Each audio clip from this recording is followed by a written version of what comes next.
নমস্কার,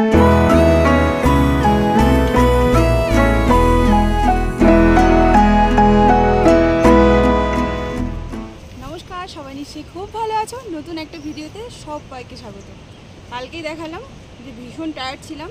আজকে ভোর ভোর মানে 5:30টার দিকে আমরা বেরিয়ে পড়েছি হেমকুণ্ড সাহিবের জন্য। আর ঘাগারিয়া থেকে হেমকুণ্ড সাহিব হচ্ছে প্রায় 7 কিলোমিটার। এখান থেকেও ঘোড়াও পাওয়া যায়, ডলিও পাওয়া যায়, বাস্কেটও পাওয়া যায়, যে যেমন। আমরা পায়ে হেঁটেই যাচ্ছি, আমাদের হাতে সময় আছে। আমরা ব্যাক করে এসে আবার ঘাগারিয়াতেই থাকবো। আর ঘাগারিয়াতে ভারী ব্যাগটা আমি ক্লক রুমে সাবমিট করা যায়, সাবমিট করে দিয়েছি। আর ছোটো ছোটো খাওয়ার ব্যাগ আর জলের ব্যাগ নিয়ে যায়, দুজন দুটো ছোটো ছোটো খাওয়ার ব্যাগ আর জলের ব্যাগ নিয়ে হাঁটা শুরু করেছি। 5:30 বাজে আমরা নিচ থেকে উঠে এসেছি। এবার চলো যাত্রা শুরু করা যাক।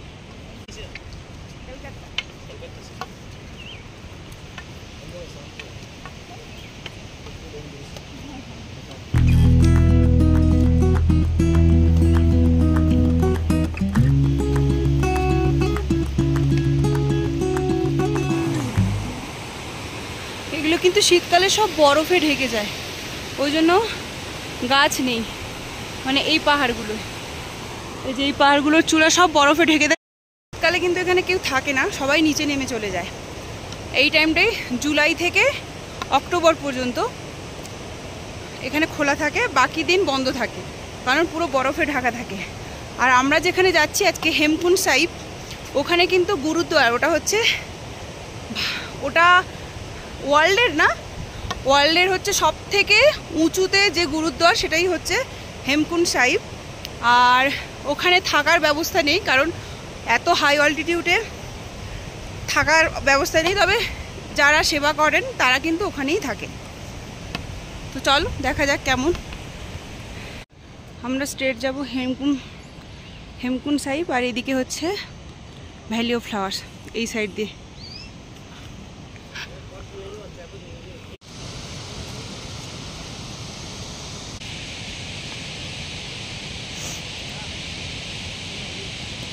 এই টাইমে আসার একটা বড় ফায়দা হচ্ছে তুমি যেখানে বসে ঝর্ণা দেখতে পাবে, এত জলের ফোর্স। ওই দেখো গ্লেসিয়ার, এই যে এগুলো হচ্ছে চিরহিমবাহ তো, হ্যাঁ চিরহিমবাহ। ওইখানেও রয়েছে, ওই যে সাদা দেখা যাচ্ছে, ওই যে এগুলো হচ্ছে গ্লেসিয়ার। যত উপরে যাব তত বেশি দেখতে পাবো। চলো দেখো রোদটা পড়েছে পাহাড়ের ওপরটায়, কি দারুণ লাগছে। আকাশ তো এখন ক্লিয়ার।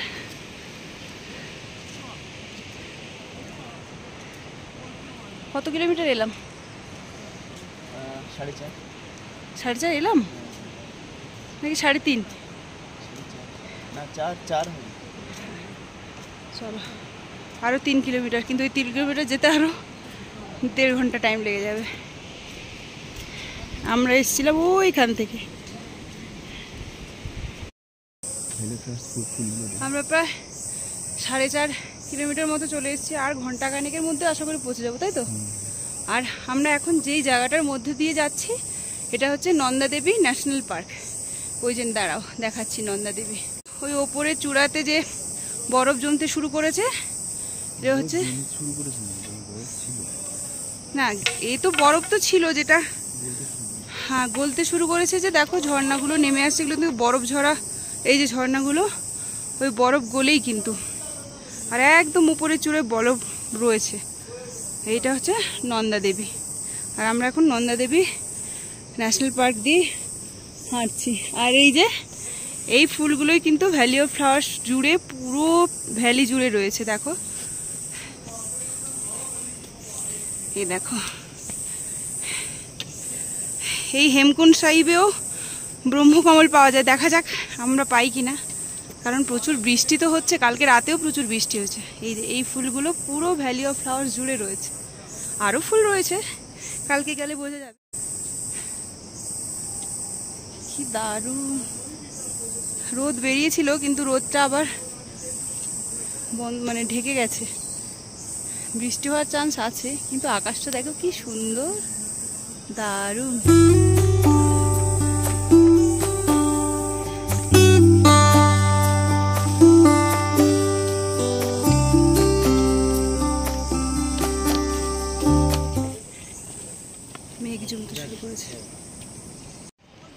যত উপরে উঠছি বিভিন্ন ধরনের ফুল দেখতে পাওয়া যাচ্ছে, কিন্তু দেখো এখানে আমাকে দেখে বুঝতেই পারছো যে কষ্টটা মালুম হচ্ছে এবার। হ্যাঁ, যথেষ্ট কষ্ট, মানে যথেষ্ট স্টিপ রাস্তা, সেজন্য কষ্ট তো হবেই। আর যেহেতু হাই অল্টিটিউড, তো যে অক্সিজেনের ঘাটতি তো আছেই, সেজন্য খুব জোরে হাঁটাও যাচ্ছিল না, সেই জন্য আস্তে আস্তে এগিয়ে যাচ্ছি। আর এই ট্রেকিংয়ের সময় খুব বেশিক্ষণ রেস্ট নেওয়া যায় না, তাহলে শরীর আরও ক্লান্ত হয়ে যায়। দেখো কেমন মেঘ ঢেকে গেছে পুরো, মানে আমরা মেঘের ভেতর দিয়ে চলছি বলতে গেলে।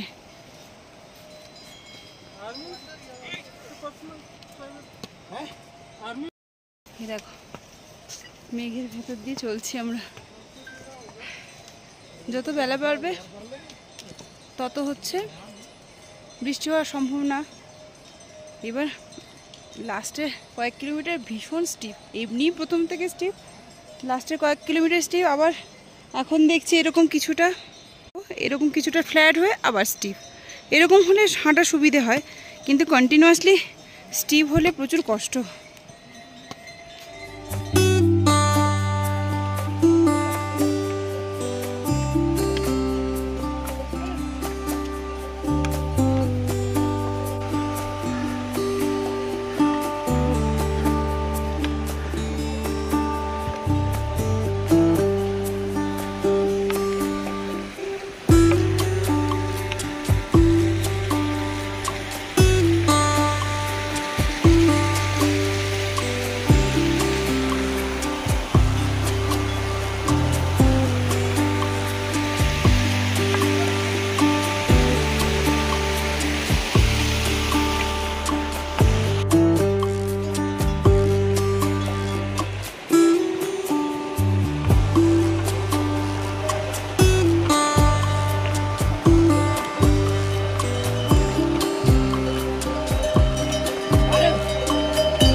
একজনের অবস্থা খারাপ।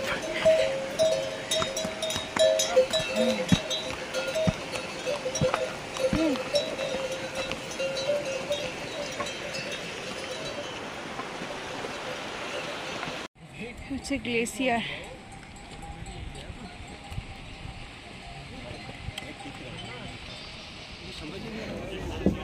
পৌঁছে গেছি হেমকুণ্ড সাহিব। এখানে কিন্তু অক্সিজেনের ভীষণ ঘাটতি। এটা হচ্ছে ওয়ার্ল্ডের সবথেকে উচ্চতম গুরুদ্বার।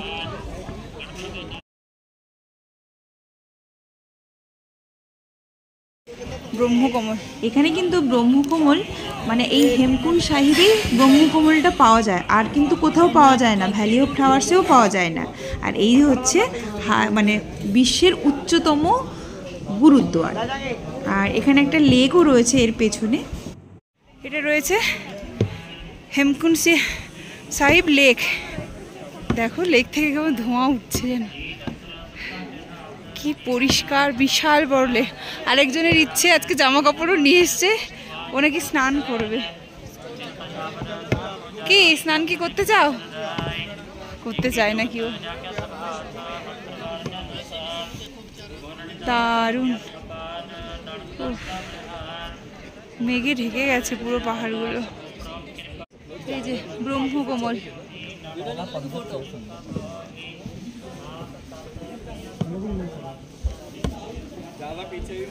আরেকজন স্নান করার তৈরি হচ্ছে। প্রচুর ঠান্ডা নাকি দেখো। ও কিন্তু এই কনকনে ঠান্ডা জলটাতে স্নান করেছিল, আর এই জলটা হচ্ছে পুরোটাই বরফ গলা জল। আর মানে এতটাই ঠান্ডা যে আমি পা দেওয়ার সঙ্গে সঙ্গে মনে হচ্ছিল না পাটা কেটে যাচ্ছে। কি করে স্নান করলো আমি জানি না। খুব কষ্ট, প্রচন্ড কষ্ট, ভয়ঙ্কর কষ্ট।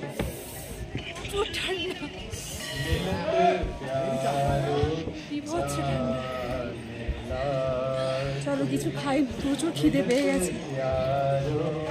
ছবি তুলে দাও না।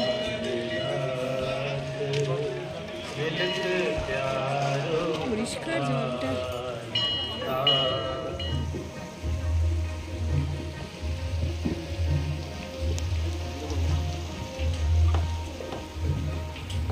এই যে আমরা গুরুদ্বার থেকে বাইরে বেরিয়ে এসেছি, গুরুদ্বারে ঢুকে প্রণাম করে। আর ওইদিকে রয়েছে লক্ষ্মণ মন্দির,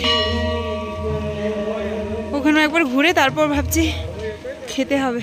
এত হাই অল্টিটিউড, রীতিমতো শ্বাসকষ্ট হচ্ছে, শ্বাসের কষ্ট হচ্ছে, প্লাস মাথাও হালকা ঘোরাচ্ছে। আর উনি এই ঠান্ডার মধ্যে জলটা কনকনে ঠান্ডা, তার মধ্যে ডুব দিয়েছে। চলো কিছু খাই আগে। আচ্ছা, अंतर कैसा ভালো লাগে এত ঠান্ডার মধ্যে। अंतर कैसा अंतर कैसा अंतर कैसा। আমরা এবার নামতে শুরু করে দিয়েছি, কারণ ওয়েদার ভীষণ খারাপ হতে শুরু করেছে। দেখো কিচ্ছু দেখা যেতে চাচ্ছে না, চারিদিকে মেঘ। আমরা নেমে এলাম, ওই 2 মিনিট মতো নামলাম, খাওয়া দাওয়া করে। আমার একটু মাথাটা টলাচ্ছিল, সেজন্য ওখানে ফ্রিতে ডাক্তারখানা রয়েছে সব সময় 24 ঘন্টার জন্য। ওখানে গেলাম, পালসটা চেক করলো, ঠিক আছে বললো একটু খেয়ে নিতে, গরম গরম কিছু খেতে। ওখানে খিচুড়ি খেলাম আর চা খেলাম, খেতে ভালো লাগলো।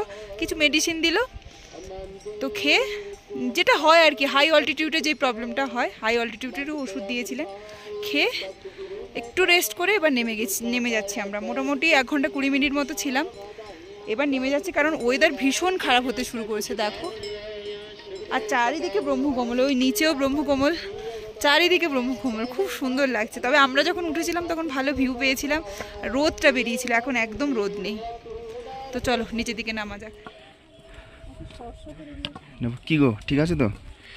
একদম একদম ফিট, ঠান্ডা লাগছে।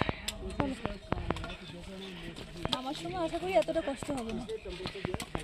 হ্যাঁ, ট্রেকটাতে কষ্ট হয়েছে ঠিকই, মানে একদমই ইজি ট্রেক নয়, যথেষ্ট টাফ ট্রেক।